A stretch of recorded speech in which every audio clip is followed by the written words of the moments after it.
Good morning friends, welcome to my channel नोकी मोहब्बत। और आप देख रहे हैं लव विद सोल सीजन 2, जहाँ पर हमने देखा था कि जो हमारी स्मृति रहती है वो रूहानिका को अपनी स्टोरी सुना रही रहती है, जिसमें वो उसे ये बताती है कि जब वो वहाँ पर देहरादून वापस आते हैं तो वो अपने बाबा से मिलती है, अपने नैना मॉम से मिलती है, और उनकी जो लाइफ चल रही रहती है वैसी चल रही रहती है कि 2 महीने में जिस तरीके से वो आकर अपनी फैमिली के साथ टाइम स्पेंड करते थे, कभी वॉलीबॉल खेलते थे, कभी घूमने जाते थे, यही सब उनका नॉर्मली चल रहा था। पर उस ड्यूरेशन में एक नई चीज़ ऐड ऑन हो जाती है कि जो उसके जो सूरज पापा जो रहते हैं, जो तनिषा के पापा रहते हैं, उनका बर्थडे आ जाता है। और बर्थडे के दिन वो चाहते थे कि जो हमारी तनिषा है वो अच्छी वाली ड्रेस पहने, और उसके लिए वो स्मृति को भी फोर्स करती है। पर स्मृति को कुछ ना कुछ एक अच्छा नहीं लग रहा था। एक बोलते हैं ना कि एक कहीं ना कहीं उसको जो वाइब्स आ रही थी वो कुछ अच्छी वाइब्स नहीं थी, और इस वजह से वो कहीं ना कहीं परेशान थी। अब उसके आगे उसे कुछ ठीक नहीं लग रहा था, और वो तनिषा की तरफ देखे जा रही थी। रात को तनिषा जो थी वो तो सो गई थी, लेकिन स्मृति को नींद नहीं आ रही थी। स्मृति की नज़र सिर्फ उसके ऊपर टिकी हुई थी, और वो ये सोच रही थी कि ये अगर जिस तरीके से तनिषा अगर सबके सामने बार बार मेरे लिए स्टैंड लेगी या बार बार मेरे लिए सब कुछ करेगी, तो इस तरीके से क्या है, सबके सामने उन लोगों का जो रिलेशन है वो सामने आ जाएगा, और जिसकी वजह से आगे जाके उन लोगों को प्रॉब्लम हो सकती है। और कहीं ना कहीं स्मृति बिल्कुल भी सही थी, क्योंकि उसे पता था कि सूरज पापा जैसे दिखते हैं वैसे हैं नहीं। मतलब वो दिखने में तो बहुत सीधे साधे एकदम शरीफ दिखते हैं, पर अंदर से वो कितने गुस्से में रहेंगे। और जो जात का भी फर्क करता है, ऊंची और नीची जात का, वो अपनी बेटी को एक मतलब एक सर्वेंट की बेटी जो उनसे कम जात वाली है, उन्हें कैसे दे सकता है वो। और यही चीज़ उनको बहुत ज़्यादा प्रॉब्लमेटिक होगी। यहाँ पर तनिषा तो बस अपनी मन मौजी में व्यस्त थी, और वो स्मृति की वो चीज़ों को नहीं समझ पा रही थी जो स्मृति कहना चाह रही थी। स्मृति यही कह रही थी कि आगे जाके बहुत ज़्यादा प्रॉब्लम होगा, आप नहीं समझ रहे हो। बट जब इंसान प्यार में होता है ना, तो वो कास्ट वगैरह कुछ नहीं देखता है। वो ये नहीं सोचता है कि उसके कॉन्सिक्वेंसेस क्या होंगे, क्या वो पूरी फैमिली उनके एक्सेप्ट करेगी कि नहीं, ये सब कुछ नहीं देखता है। बस इंसान प्यार में रहता है तो बस प्यार की तरफ देख रहता है। और स्मृति को अब ये सब चीज़ें समझ में आ रही थी। पर जो मुस्कान उसके जो हमारी तनिषा के चेहरे पे जो मुस्कान रहती थी ना, वो मुस्कान के लिए स्मृति कुछ भी कर सकती थी। और तनिषा से दूर जाना स्मृति को गवारा भी नहीं था। तो रात भर वो इसी कश्मकश में सोचते सोचते सो जाती है। जब वो सुबह मॉर्निंग में उठती है तो वो देखती है कि 5 बज चुके हैं, और उसने अलार्म लगाया, तो वो 5 बजे उठ के वहाँ से चुपचाप वहाँ से चली जाती है, और चुपचाप वहाँ से वो रूम के वहाँ से चली जाती है। पर इस बार कुछ अलग होता है। हर बार जब वो 5 बजे उठती थी तो कोई उसको नोटिस नहीं करता था, कोई नहीं देखता था। पर इस बार सुबह 5 बजे ना, जो सूरज पापा रहते हैं, जो तनिषा के पापा रहते हैं, वो सुबह उठकर ना वहाँ पे गार्डन एरिया में ना गए थे। वो शायद से उनकी हेल्थ ठीक नहीं थी या कुछ नहीं था, जिसकी वजह से डॉक्टर ने उन्हें कहा था कि उन्हें सुबह वॉक करना चाहिए। तो कुछ सुबह 5 बजे वो उठकर आए थे और वो वॉक कर रहे थे। लेकिन वो वहाँ पर देखते हैं कि स्मृति जो है वो उनकी महल, मतलब उनकी जो पूरी क्या बोलते बिल्डिंग, जो उनकी बिल्डिंग बोलूँ या उनका घर होता है, वहाँ से निकल के, हवेली से निकल के वो भागते हुए आउट हाउस पे जा रही थी। तो वो ये देख लेते हैं, और सुबह सुबह उनको देख के अलग सा लगता है। बट वो शायद से थोड़ा सा इतना नोटिस नहीं करते। वो ये सोचते कि ये हुआ क्या है, क्या है, ये इतने सुबह सुबह कहाँ से निकल के भाग रही है, और कुछ नहीं। पर उनके दिमाग में ये चीज़ बैठ ज़रूर जाती है कि हुआ क्या है। और जहाँ पे जो स्मृति रहती है वो अपने बाबा के घर घर पे जाती है, उनके लिए सुबह उठते से चाय वाय बनाती है और नॉर्मल लग जाती है। थोड़ी देर के बाद जो तनिषा होती है वो भी उठ जाती है, और उठने के बाद 8 साढ़े 8 9 बजे ये लोग ब्रेकफास्ट के टेबल पे आते हैं। तभी जो उसके बाबा रहते हैं वो एकदम से तनिषा की तरफ देख रहे रहते हैं, और तनिषा इधर उधर मस्ती में रहती है। वो बार बार बाहर की तरफ देख रही थी, जैसे कि वो आउट हाउस में जाने के लिए बेसब्री से इंतजार करे कि जैसे ही उसका ये खत्म हो तो वो भागते हुए स्मृति से मिले। तभी उसके बाबा एकदम से बोलते हैं, तनिषा। तो तनिषा बोलती है, हाँ बाबा। तो कहती है कि बेटा तुम बार बार क्या बार बार देख रही हो। तभी उसकी नाना माँ बोलती है, बस वो ये देख रही है कि वो वहाँ भाग के स्मृति से मिलने जाए, स्मृति के साथ खेले कूदे, बस इसी चीज़ का इंतजार है। क्यों बेटा, मैंने गलत कहा? तो तनिषा कहती है कि हाँ मम्मा, मैं सोच रही थी कि हमें मार्केट भी जाना है, तो मैं स्मृति के साथ जाती हूँ, उसको भी ड्रेस लेनी है, मुझे भी लेनी है, तो जाते हम, तो कहते कि मैं भी चलूँ तुम्हारे साथ। उसके पापा एकदम से बोलते, तभी वो कहती पापा आप क्यों चलोगे, आपको क्या करना है, हम लोग लड़की हैं, वैसे भी लड़कियों को ज़्यादा ड्रेसेस लेने में समय लग जाता है, आप उस बात की टेंशन मत लो। तो वो कहते कि कुछ ज़्यादा ही तुम्हारी दोस्ती नहीं हो गई है स्मृति के साथ कि तुम्हें उसका इतना ज़्यादा ख्याल रखने को आ रहा है। ये बात सुनकर जो नैना मॉम होती हैं वो भी एकदम से देखने लग जाती हैं, और जो तनिषा होती है वो भी एकदम से देखने लग जाती है। वो कहती है कि पापा वो सेम एज के ही तो हैं हम दोनों, सिर्फ 2 साल का ही तो अंतर है, मैं 2 साल ही तो बड़ी हूँ उससे, बस यही एक रीज़न है, बाकी और कुछ नहीं। तो कहते बेटा थोड़ा सा ना अपने लेवल के दोस्तों से दोस्ती किया करो। मैं मानता हूँ कि वो बचपन से तुम्हारे साथ है, लेकिन तुम ये भूलो मत कि वो एक सर्वेंट की बेटी है, और सर्वेंट की बेटी के साथ इतना मेलजोल शोभा नहीं देता है तुम्हें। आगे जाकर तुम्हें एक बड़े रईस खानदान से जब तुम शादी करोगी और उन्हें पता चलेगा कि तुम सर्वेंट के बच्चों से इतना ज़्यादा लगाव करती हो, ये बिल्कुल भी सही बात नहीं है। ये बात सुनकर जो हमारी तनिषा रहती है उसे गुस्सा तो आ रहा रहता है, लेकिन वो अपने गुस्से को कंट्रोल करती है, हाथ की मुट्ठी बांध रही रहती है, और उसकी जो मुट्ठी रहती है, जो हाथ रहता है अंडर द डाइनिंग टेबल रहता है, मतलब एकदम से नीचे से वो अपनी मुट्ठी बांध रही रहती है। वो सोच रही रहती है कि मैं अपने पापा को अभी कुछ जवाब दूं या ना, लेकिन तभी उसकी नैना मॉम कह रही थी कि सोचना भी मत बेटा। तो वो कुछ भी नहीं कहती और कहती है जी पापा। थोड़ी देर के बाद जब उसके बाबा रहते हैं वहाँ से उठ जाते हैं, और वहाँ पर उनका जो पीए रहता है वो आता है, और तो वहाँ से जो उसके जो बाबा रहते हैं, जो एक्चुअली में स्मृति के बाबा रहते हैं, वो उनको इशारा देके के बोलते हैं गाड़ी निकालो और आज तुम मेरे साथ चलोगे। तो फिर वो कहते हैं कि ठीक है।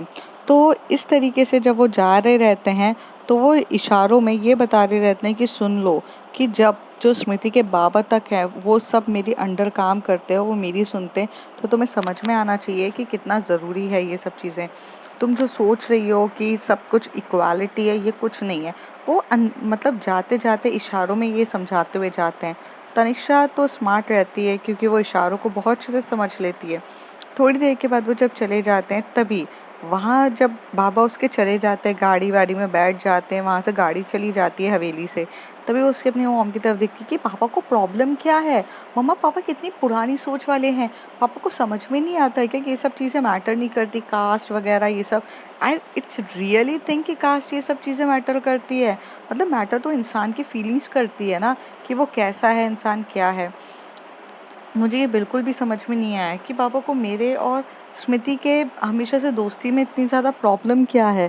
तो वो कहती है कि तुम्हारे पापा हमेशा से कास्ट कास्ट करते रहते हैं, जब से वो जन्म हुआ है ना वो तब से ही कास्ट कास्ट कर सकते हैं, और इस पे तुम उनकी सोच नहीं बदल सकती हो। तुम्हें वैसे मैंने चुप रहने के लिए इसलिए कहा क्योंकि अगर तुम अभी गुस्सा करोगी या अभी कुछ कहोगी जिससे तुम्हारे बाबा जो हैं गुस्से में आ जाएंगे, और तुम्हारा तो कुछ नहीं जाएगा इन सब चीज़ों में, लेकिन उस बेचारी स्मृति का सब कुछ चला जाएगा। तुम्हारे बाबा गुस्से में आकर अगर तुम्हारे स्मृति के डैड को जॉब से निकाल दिया तो यहाँ से उसको जाना पड़ेगा, ये सब चीज़ें छोड़नी पड़ेगी। इसलिए मैं तुम्हें बोलती हूँ कि हमेशा से शांति से रहो। लेकिन अगर तुम्हारे बाबा ने कुछ ज़्यादा ही तुम्हें स्मृति स्मृति करते हुए देख लिया ना, तो या तो वो तुम दोनों को पूरे तरीके से अलग कर देंगे, क्योंकि उनके लिए कास्ट मैटर करती है। तुम जो अभी रूम शेयर करती हो ना स्मृति के साथ, इस बात से मुझे कोई प्रॉब्लम नहीं है, लेकिन ये चीज़ अगर तुम्हारे बाबा को पता चल गई ना, तो फिर सोच लेना तनिषा, तुम्हारे बाबा को प्रॉब्लम है जात पात इन सब चीज़ों से। तुम नहीं समझ रही हो, बट एटलीस्ट तुम ये बात समझो कि वो एक एक अलग सी बीमारी होती है ना इंसान को, कि ये चीज़ ऐसी नहीं होनी चाहिए। उनको तुम कितना भी समझाओगे वो नहीं समझेंगे, बट एटलीस्ट तुम्हें समझ के चलना पड़ेगा। ये बात सुन के कहीं ना कहीं तनिषा जो रहती है उसे गुस्सा तो आ रहा रहता है, पर वो सोचती है कि मैं अपना मूड क्यों ख़राब करूं। वैसे भी वहाँ दिमाग लगाना चाहिए जहाँ को समझा सकें, और यहाँ तो समझाना व्यर्थ ही है। वो अपनी मम्मी की तरफ देख के बोलती कि पर आप तो समझोगी ना जो मैं समझाना चाहती हूँ। तो तनिषा का हाथ पकड़ के उसकी मम्मी कहती है मैं इतने साल से समझ रही हूँ, और क्या मुझे नहीं समझ में आता है कि तुम्हारे लिए स्मृति कितनी ज़्यादा मैटर करती है। तुम उसे ज़बरदस्ती दिल्ली लेकर गई, ज़बरदस्ती तुम उसके साथ उसे पढ़ाया, उसको अच्छे मार्क्स दिलवा रही हो, तुम्हारे लिए वो बहुत ज़्यादा मैटर करती है। और मुझे ये भी चीज़ समझ में आती है कि तुम उसे कुछ ना कुछ बनाकर ही मानोगी। तो ये चीज़ें अच्छी है, तभी तो मैं तुम्हें मना नहीं कर रही, लेकिन कभी कभार हम अपनों से लड़ना बहुत मुश्किल हो जाता है। तनिषा, बहुत ईज़ी होता है कि बाहर के दुश्मनों से लड़ना, लेकिन जब घर का ही अपने अगर दुश्मन हो अपनी इन सब चीज़ों के अगेंस्ट, तो ये लड़ाई बहुत बड़ी होती है और बहुत खतरनाक होती है। शायद ये बात तुम कभी तो समझ पाओगी। तो कहती है कि मम्मा मैं समझती तो बहुत कुछ हूँ, और ये बोलकर वो भी वहाँ से जा रही रहती है। फिर धीरे में स्मृति आती है। स्मृति बोलती है, नाना मम्मा मैं आपकी कुछ मदद करूँ किचन में? तो वो कहती है कि नहीं बेटा, किचन में तो कुछ मदद की ज़रूरत नहीं है, बट मुझे तुमसे एक ज़रूरी बात करनी है, क्या हम बात कर सकते हैं? तो तभी स्मृति कहती है, क्यों नहीं मॉम, हम ज़रूर बात करेंगे। तभी उसे बोलते हैं कि चलो। फिर वो लोग यहाँ से जाते हैं और जो नैना मॉम का रूम रहता है वहाँ पर वो लोग जाते हैं। वहाँ पर जाने के बाद वो दोनों वहाँ बैठते हैं और बैठ के वहाँ पर उसकी जो मम्मी रहती है वो ये बोलती है कि देखो स्मृति, मैं जानती हूँ कि मैंने कभी भेदभाव नहीं किया है तुम में और तनिषा में। तुम दोनों मेरे लिए उतनी ही इम्पोर्टेंट हो। तुम दोनों मेरे लिए वही बेटियाँ हो जो मेरे लिए बहुत ज़्यादा मैटर करती हो। पर तुम्हें पता है ना कि सूरज बाबा किस तरीके की सोच रखते हैं?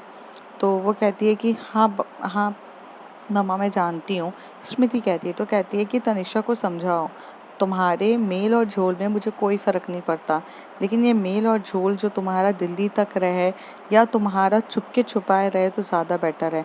तुम्हारी दोस्ती और तुम्हारी ये चीज़ों के बीच में हाईलाइट होने मत दो सबके सामने, क्योंकि अगर जिस दिन हाईलाइट हुई उस दिन शायद तुम्हारे सूरज बाबा को अगर ये चीज़ पता चल गई कि तुम दोनों के बीच में गहरी दोस्ती है, तो शायद प्रॉब्लम हो सकती है। तो अगर तनिषा तुम्हें ये चीज़ें नहीं समझ रही है तो स्मृति तुम्हें ये चीज़ें समझना पड़ेगा। तुम्हें थोड़ा सा समझदारी से काम लेना पड़ेगा। तुम्हें उसे रोकना पड़ेगा कि ये सब चीज़ें वो ना करे। प्लीज़ समझने की कोशिश करो। मैं नहीं चाहती हूँ कि मेरी दोनों बेटियाँ मुझसे अलग हों, बट प्लीज़ समझने की कोशिश करो। तो वो कहती है कि मम्मा ठीक है, मैं आपकी बात पूरे तरीके से समझ रही हूँ और मैं ये पूरी कोशिश करूँगी कि आप जो बोल रही हो वो। फिर ऐसे बोलकर वो वहाँ से निकलती है। तभी तनिषा बोलती है, तुम मेरी मॉम के रूम में क्या कर रही थी? तो वह कहती है कि मम्मी ने मुझे बस बुलाया था कुछ ज़रूरी काम के लिए। तो कहती हैं कि तनिषा बोलती है, तो बताओ क्या बोली मेरी मम्मी? तो वो कहती है कि कुछ नहीं। तो वो कहती है, अच्छा चलो बाद में तो मुझे ये सारी बातें बताना, ये चीज़ अभी मेरे लिए इतनी मैटर भी नहीं करती, क्योंकि अभी मैंने बहुत सारी चीज़ें डिसाइड करके रखी है कि सबसे पहले हम मार्केट जाएंगे, मार्केट से ड्रेस खरीदेंगे, फिर हम कुछ खाने जाएंगे और फिर हम घूमेंगे फिरेंगे। मैंने बहुत सारा आज का प्लान का शेड्यूल करके रखा है, और फिर कल तो बर्थडे पार्टी है तो बर्थडे पार्टी के लिए इंजॉय करेंगे, ऐसे बोलती है वो। तभी वो उसे बोलती है कि ठीक है, तुम्हें जो ठीक लगे तुम करो, तुम वैसे भी सुनती कहाँ हो किसी की। तभी वो उसे बोलती है कि क्या हो गया, तुम बिल्कुल मेरी मम्मी की तरह ये रिएक्ट क्यों कर रही हो? तुम्हें भी क्या मेरी मम्मी की तरह भूत चढ़ जाता है कुछ भी बोलने का? तो स्मृति कहती है कि कुछ नहीं तनिषा, तुम्हें सुनना तो है नहीं, तुम थोड़ा सा अपनी ही वैल्यूज़ अपनी इन सब चीज़ों में ही रहती हो, ना तुम मेरी सुनोगी ना करोगी। तुम्हें ये चीज़ें तब समझ में आएगी जब कहीं कुछ चीज़ बड़ी ना हो जाए। लोग कहते हैं कि छोटी सी चीज़ से भी इंसान को सबक मिलता है, बट शायद से तनिषा तुम उनमें से नहीं हो। तुम्हें लगता है कि तुम्हारा जोश, तुम्हारा एटीट्यूड और तुम्हारी हर एक चीज़, तुम इतनी कैपेबल हो, पूरी दुनिया से लड़ सकती हो, बट समटाइम ऐसा नहीं होता है। तो कहती है, क्यों तुम सुबह सुबह मुझे भाषण दे रही हो स्मृति? कुछ कहा है क्या मम्मी ने? सीधे सीधे शब्दों में बोलो। तभी वो जारी रहती है। तभी उसका बोलते, मैंने कहा सीधे सीधे शब्दों में कहो, और मुझे ना तुम्हारा इस तरीके से वॉकआउट करना, मुझसे दूर होके ऐसे वॉकआउट करना मुझे बिल्कुल भी पसंद नहीं है। मैंने कहा ना तुम्हें, तुम मुझे बताओ क्या हुआ है। तभी वो उसे बोलती है कि मम्मी सिर्फ यही कह रही थी कि जब तक सूरज पापा हैं तब तक तुम्हें और मुझे थोड़ा सब्रता से रहना पड़ेगा।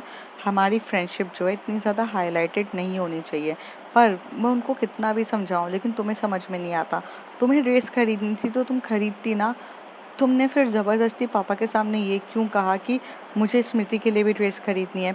अरे तुम नैना मॉम को कहती तो नैना मॉम चुपके से तो मुझे लेकर जाती ना दिलाने के लिए। तो कहती है कि सुनो स्मृति, कल जाके तुम मेरी वाइफ बनोगी तो मेरे डैड को ये चीज़ पता होनी चाहिए। तो कहती है, यही चीज़ तो तुम्हें समझ में नहीं आती है यार। तनिषा कितनी बार तुम्हें समझाऊं?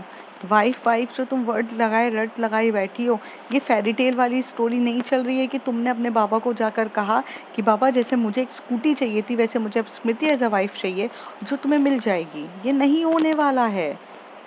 यहाँ तुम्हारे बाबा इस चीज़ के लिए कभी एग्री नहीं होंगे। तुम्हारे बाबा या तो तुम्हें घर से बाहर निकालेंगे या तो मुझे बाहर निकालेंगे, या तो कुछ ना कुछ होगा ऐसा। तुम चीज़ नहीं समझ रही हो, और मैं तुम्हें ये चीज़ के लिए सिर्फ इतना शांति से कह रही हूँ कि आज नहीं तो कल जब हमारे रिलेशनशिप के बारे में सबको पता चलेगा, तब हम कैपेबल होंगे, तब हम शायद से इतने कैपेबल होंगे कि हम खुद के पैसे कमा सकते हैं, हम खुद का घर खरीद सकते हैं, तब हम बताएंगे। अभी से बता के क्या फ़ायदा है? तुम शायद नहीं समझ रही हो। तनिषा, मैं कहना क्या चाहती हूँ। तनिषा कहती है कि तुम्हें क्या लगता है मैं अभी भी कैपेबल नहीं हूँ कोई चीज़ के लिए? तो स्मृति कहती है कि नहीं, तुम दुनिया की सबसे कैपेबल लड़की हो, मैं तुम्हें नहीं समझा सकती हूँ, चलो। और जाहिर सी बात है, तुम्हारा बहुत अच्छा मूड है शॉपिंग करने का, मैं तुम्हें वो भी ख़राब नहीं करना चाहती हूँ, चलो तुम। यहाँ से स्मृति जो रहती है तनिषा का हाथ पकड़ती है, और तनिषा पूरे टाइम उसे घूर घूर के देख रही रहती है।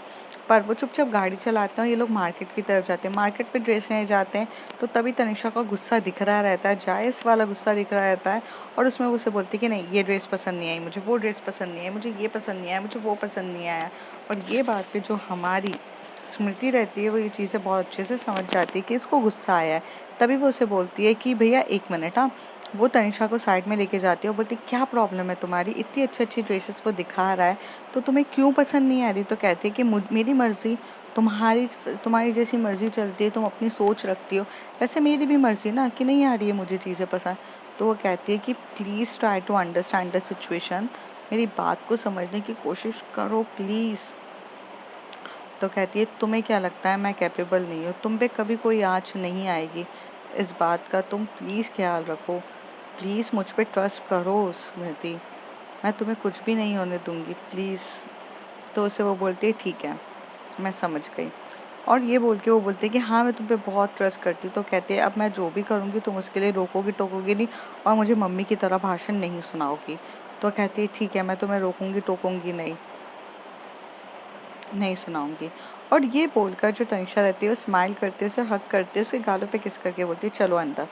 लेकिन यहाँ पर तनिषा की ये बात पे लिए वो एग्री तो जाती है, पर अंदर ही अंदर मन ही मन वो इतनी ज़्यादा डर चुकी रहती है कि यार तनिषा को अगर रोका नहीं तो कुछ ना कुछ गलत उन्हें बोलता है। कहते हैं ना कि जब कुछ आपके साथ बुरा होने वाला रहता है या कुछ चीज़ें गलत होने वाली रहती है तो आपको इंट्यूशंस आ जाते हैं, और वही इंट्यूशंस कहीं ना कहीं स्मृति के साथ भी चल रहे थे। स्मृति को समझ में आ रहा था कि यहाँ से उसकी ज़िंदगी बहुत बुरी तरीके से पलटने वाली है, लेकिन कहते हैं ना नियति का लिखा हुआ कोई भी नहीं बदल सकता है। और उसी तरीके से सब कुछ पता और समझते हुए भी, अपनी चीज़ों को देखते हुए भी वो कुछ भी चीज़ बदल नहीं पा रही थी। फिर वो यहाँ से ड्रेस लेती है, फिर अपने लिए ड्रेस लेती है और चुपचाप यहाँ से ड्रेस लेके यहाँ से वो चली जाती है। यहाँ से जाने के बाद वो वहाँ पर जाते हैं, ड्रेस पहनते हैं, और ड्रेस पहनकर ना वो नैना मॉम को दिखा रही रहती है। नैना मॉम देख रही रहती है और स्मृति की ड्रेस पे नैना मॉम बोलती है तुम कौन सी ड्रेस लेकर आई हो, तुम नहीं दिखाओगी?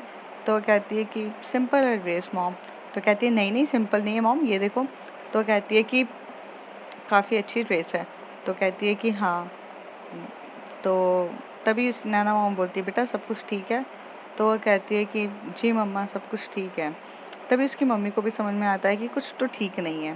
तभी वो स्मृति को कहती हैं कि तुमने इस बारे में हमारी जो बात हुई थी वो शायद से तनिषा को बताई और वो गुस्सा हो गई है, यही है क्या? तो कहती है कि मम्मा मैं उनको कितना भी समझाऊं वो नहीं समझती हैं, उनका ये कहने का मतलब है कि वो खुद हर चीज़ प्रॉब्लम को हैंडल कर लेंगी। तो कहती है कि वो नहीं कर पाएगी बेटा, बात बोलना बहुत अलग है और वो है, उसके पापा को मैं बहुत अच्छे से जानती हूँ, इतने साल पर हूँ। तुम्हें पता है मेरी और उनकी लव मैरिज हुई है, और मेरे जो डैड थे वो एग्री नहीं थे शादी के लिए, तो इन्होंने मुझसे भागकर शादी करी। लेकिन भाग के शादी करने के बाद ये कभी झुके नहीं। इन्होंने आज से 20 साल की तो हमारी तनिषा ही हो चुकी है, और मैं 2 साल पहले उनसे शादी हुई थी, आज से 22 साल हो चुके हैं। इस 22 साल में मैं अपने माँ बाप से कभी नहीं मिली। मुझे पता भी नहीं है कि मेरे माँ बाप कैसे हैं क्या हैं, क्योंकि जब भी मैं उनसे मिलने की बात करती थी तो ये मुझे कहते थे कि तुम्हारे माँ बाप ने मुझे एक्सेप्ट नहीं किया है, और जहाँ पे मेरी इज्जत नहीं है वहाँ पे मैं जाऊँगा भी नहीं।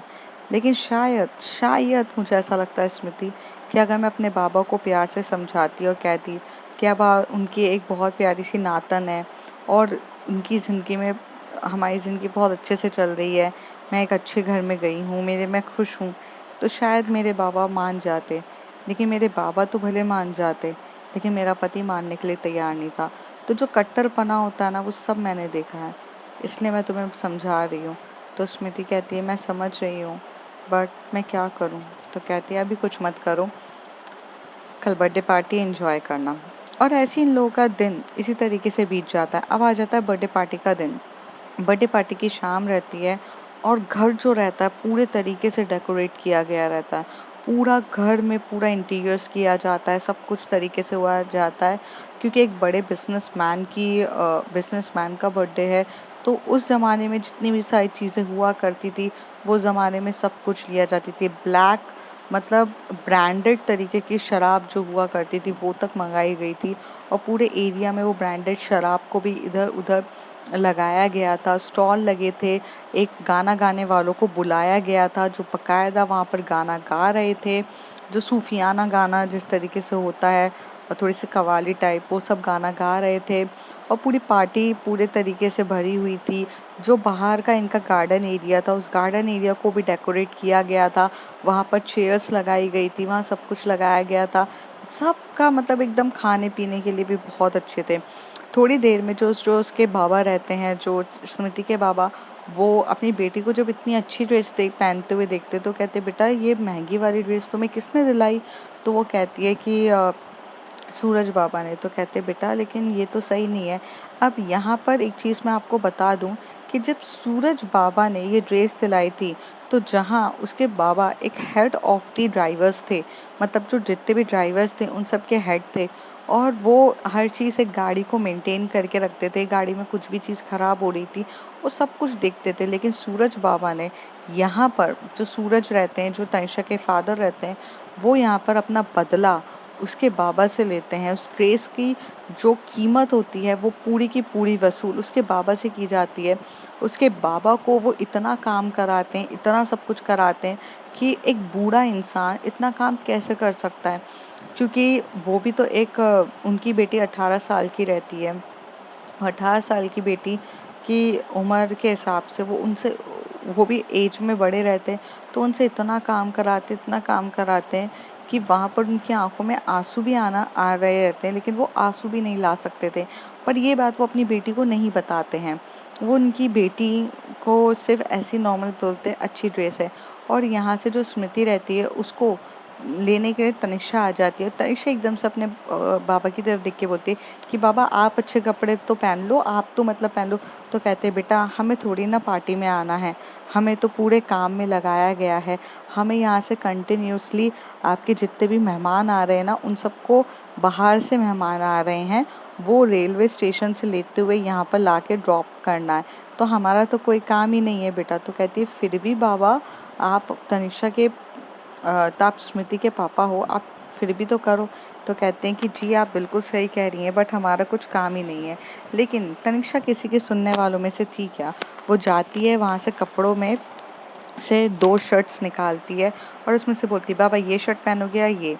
तो वो कहते कि बेटा, पर वो कहते कि नहीं, आप मेरे बाबा का बर्थडे है और आप भी मेरे लिए बाबा से कम नहीं हो। जहाँ हम इतने सुंदर दिख रहे हैं, तो आपको भी दिखना पड़ेगा। तो वो शर्ट पहन लेते हैं और वो शर्ट पहन के फिर वो ड्राइवर रहते हैं, तो वो वहाँ पर चले जाते हैं। उस दिनों में स्पेसिफिकली उसके बाबा ने ये काम किया था कि इतने सारे यंग्स ड्राइवर्स थे, पर यंग्स ड्राइवर्स को बुलाने के बदले उन्हीं को बोला था सारे सर्वेंट्स वो लेकर आना, और इस यही काम में वो लग जाते। थोड़ी देर के बाद पार्टी स्टार्ट हो जाती है, सारे के सारे लोग आ चुके रहते हैं। एक बकायदा माहौल एकदम बहुत सुंदर सा एकदम क्रिएट हो चुका रहता है। थोड़ी देर के बाद उसके जो बाबा रहते हैं, सब उनको वेलकम करने लगते हैं। कोई हाथ में क्या बोलते हैं, गुलदस्ता लेकर आता है, उन सबको गुलदस्ता देता है। गुलदस्ता देने के बाद जो उसके बाबा रहते हैं, वो मतलब सूरज जो रहते हैं, वो जो पापा रहते हैं, ये हमारी तनिषा के पापा वहाँ पर जाते हैं और केक कटिंग करते हैं। और केक कटिंग करते टाइम सब डांस वगैरह सब कुछ हो रहा रहता है। तभी वहाँ पे केक कटिंग करने के बाद उसके जो डैड रहते हैं, वो सबके सामने अनाउंस करते हैं कि पार्टी, मतलब वो अपने जो बिजनेस मोटिवेट के लिए जो उन्होंने किया था, वो पार्टी से मतलब करते हैं, लाइक कि शेयर्स का मार्केट इतना बढ़ेगा, ये होगा वो होगा। सब ऐसे बता रहे रहते हैं। फिर थोड़ी देर के बाद वो कहते हैं कि आप लोगों को आज मैं अपनी बेटी से भी मिलाना चाहती हूँ। मेरा बेटी जो है वो अब बहुत बड़ी हो गई है। Tanisha please come on the floor. तो तनिषा जो होती है वो वहाँ से चुपचाप जाती है। वो स्मृति का हाथ पकड़े रहती है, स्मृति को भी लेके जाती है, पर स्मृति हाथ छुड़वाती है और कहती है तुम्हें बुलाया है, चुपचाप जाओ, यहाँ अपनी मनमानी मत करना। और तनिषा चुपचाप ये बात सुन के वहाँ से चली जाती है। तभी वहाँ पर उसे बोलते हैं कि आप तो मतलब एक बहुत अच्छी हो, आपको तो हर चीज़ आती है, ये है। तो मतलब सब उसका तारीफ़ कर रहे रहते हैं कि कितने परसेंटेज लेकर आई है, उसे पियानो बजाने आता है, उसे ये बजाना आता है, उसे बजा। तो तभी उसे बोलते हैं कि मैम आप गाना गा सकती हैं कि वहाँ के जो इतने होते हैं। और यहाँ बता दूँ कि जितने भी हाई बिजनेसमैन होते हैं उनके बच्चे भी आए रहते हैं। उन्होंने फैमिली के साथ बुलाया था, तो उसमें से एक दो लड़के रहते हैं जो काफ़ी डैशिंग रहते हैं। वो भी जब तनिषा को देखते हैं तो उसको लाइन मारने की कोशिश कर रहे रहते हैं, पर तनिषा की नज़र सिर्फ स्मृति की तरफ होती है और जो स्मृति की नज़रें होती हैं वो इधर उधर देख रही रहती है कि किस तरीके से लड़के उसे घूर घूर के देख रहे हैं। और आपको तो बता दूँ स्मृति की जेलसी, जब लड़के वहाँ पर ऐसी बात चल रही रहती है तो वहाँ पर तनिषा के जो पापा रहते हैं वो तनिषा को लेकर वो जो हाई फाई जो बिजनेसमैन के बेटे होते हैं उन सब से मिलाने के लिए लग जाते हैं, उधर मिलाने लग जाते हैं, उनको दिखाने लगते हैं। तभी वो जो लड़का होता है वो उनका हाथ पकड़ता है, थोड़ा प्यार से बात करता है और बहुत अच्छे से उनके साथ बात कर रहा रहता है। और ये चीज़ देखकर ना वहाँ पर स्मृति को ना बहुत जेलसी होती है, तो स्मृति थोड़ा सा दूर जाती है और वहाँ पर जाकर ना उसे पता नहीं रहता है कि वो ड्रिंकिंग का मतलब जो ड्रिंक्स है वो कोल्ड ड्रिंक में ड्रिंक मिलाकर लिए जा रही है, वो पी लेती है। तो वो सिर्फ एक ही पैक पीती है, पर वो थोड़ा सा स्ट्रॉन्ग पैक रहता है जिसकी वजह से वो थोड़े से नशे में रहती है। फिर यहाँ पर जो हमारी स्मृति रहती है वो एकदम से जाके साइड में बैठ जाती है। तभी उसके जो तनिषा के जो फादर रहते हैं तनिषा का हाथ पकड़ के बोलते हैं कि बेटा तुम्हें बहुत अच्छा सा पियानो बजाना आता है ना, तो प्लीज़ तुम पियानो बजाओ ना, यहाँ पर सबको देखने को तो मिले कि तुम कितना अच्छा पियानो बजाती हो। तभी वो कहती है और गाना भी गाना बेटा। तो वो कहती है कि डैड मुझे गाना गाना नहीं आता है, मेरी गाने का इतना अच्छा नहीं है। तो कहते हैं नहीं तुम गाना अच्छा गाती हो। तभी वो कहती है एक मिनट। वो यहाँ से स्मृति को ढूंढती है, स्मृति को ढूंढती है और स्मृति बोलती है क्या हो गया तुम्हें, मेरे पास क्यों आई हो, तुम जाओ ना तुम्हारे हाली। तो कहती है बेबी तुम इतना ड्रंक क्यों हो। तो कहती है मैं ड्रंक नहीं हूँ। तो कहती है कि नहीं तुम हो। तो वो इतनी ड्रंक नहीं रहती है क्योंकि उसका नशा उस समय चढ़ा नहीं रहता है, वो चढ़ रहा रहता है उस समय, तब तो वो नॉर्मल रहती है। तभी वो उसका हाथ पकड़ के बोलती है कि मैं पियानो बहुत अच्छा बजा सकती हूँ, तो मेरी फ्रेंड गाना बहुत अच्छा गाती है, तो अगर आप चाहो तो मेरी फ्रेंड आपको बहुत अच्छा गाना गाते हुए सुनाएगी। और ये बात सुनकर उसके जो बाबा रहते हैं उन्हें ये चीज़ अच्छी नहीं लगती है, लेकिन उस समय बड़ी महफिल में वो तो कुछ कह नहीं सकते थे। और थोड़ी देर के बाद जो स्मृति रहती है वो खड़ी हो जाती है माइक लेकर और वो तनिषा की तरफ देख रही रहती है और तनिषा से बोलती है कि प्लीज़ गाओ गाओ, मैं पियानो बजा रही हूँ। और जैसे ही पियानो स्टार्ट होता है तो हमारी स्मृति गाना गाना स्टार्ट करती है। ये दिल हो गया संभालो मुझको ओ मेरे यारो, संभलना मुश्किल हो गया। लगी आंखें जो तेरी देखी, शराबी ये दिल हो गया। एक ख्वाब तेरे तस्वीर जैसे हो दीवार पे, तुझ पे फिदा मैं क्यों हुआ, आता है गुस्सा मुझे प्यार पे। मैं लुट गया मान के दिल का कहा, मैं कहीं का न रहा, क्या कहूँ मैं दिलरुबा, बुरा ये जादू तेरी आंखों का, ये मेरा कातिल हो गया। लगी आंखें जो तेरी देखी, शराबी ये दिल हो गया। जो तेरी देखी, शराबी ये दिल हो गया। संभालो मुझको ओ मेरे यारो, संभलना मुश्किल हो गया। और ये गाना गाने के बाद वो पूरी तरीके से देख रही रहती है जो हमारी तनिषा को, और स्मृति की नज़र तनिषा के पास जाती है और वो थोड़ी ड्रंक रहती है और वो माहौल भी देखती नहीं है और गा देती है। और ये बात देख के तनिषा को बहुत अच्छा फील होता है। तो अब फ्रेंड्स आगे जानेंगे क्या होता है और यहाँ पर कैसे आगे जाके मोड़ होता है कहानी का, और ये कहानी हमें क्या सीख देती है, ये सब भी जानेंगे अगले कुछ एपिसोड्स में। Bye bye.